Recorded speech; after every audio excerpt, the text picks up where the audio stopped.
সুন্দর করে পেঁচাইয়া দিবা। হ্যাঁ, এই যে লাউ শাক আসলে এই শীতের দিনের সবজির ভিতরে খুব টাটকা টাটকা একদম গাছে থেকে, পিছনের গাছে, বাজারের পিছন থেকে গাছে থেকে নিজে পাইরে নিয়ে আসছে। খুবই হ্যাঁ হ্যাঁ, নিজে খুব তেরে নিয়ে, আরে খুব সুন্দর, সেই একবারে টাটকা টাটকা।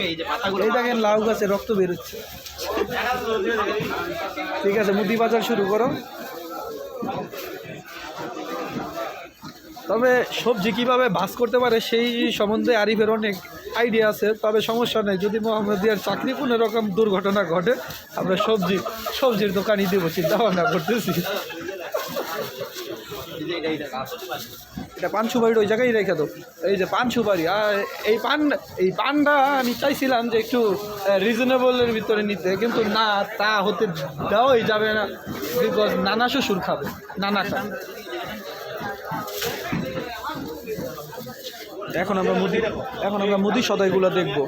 আমাদের কিন্তু একটা জিনিস মিস্টেক হয়েছে, কারণ আমরা শুটকি নিইনি। শুটকিটা আমাদের লাগবে, কারণ ওরা অনেক শুটকি পছন্দ করে। তুমি কোনটা বলো, তুমি জানো এই সম্বন্ধে কিছু? আচ্ছা, পেঁয়াজ রাখা হয়েছে, হ্যাঁ ওইগুলো লাগবে। এই যে পেঁয়াজ কিনছি 8 কেজি, আদা রসুন প্রায় 2 কেজি হবে, আলু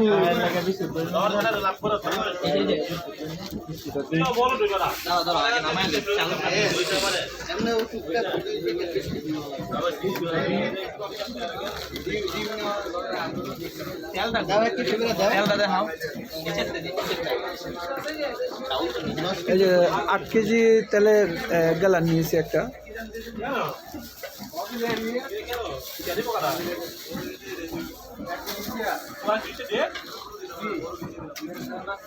আড়াইউলার বাজার বলে কথা, কোনো কিছুই যাতে কমতি রাখা যাবে না। এই যে 1 নাম্বার চিনিগুড়া সুগন্ধি চাষি চাউল, আমরা পোলার চাউল নিয়েছি। চলবেই না, ঠিক আছে, অরিজিনাল চাষি। আপনারাও যারা নেবেন আমাদের জামাইয়ের সাথে পরামর্শ করে নেবেন কোন চালটা ভালো হবে। জামাই কিন্তু হাসি কমছে না, দেখছেন জামাই একে। এই যে একদম অরিজিনাল ক্ষেতের থেকে আমদানিকৃত মুগ ডাল, মুসুর ডাল, চিনি, চা খাবে, কনফিডেন্স লবণ, ডিপ্লোমা দুধ,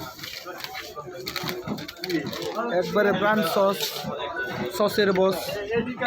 দাঁত মাজার জন্য এই যে নিচি সালাদের দাঁত মাজার জন্য টুথপেস্ট,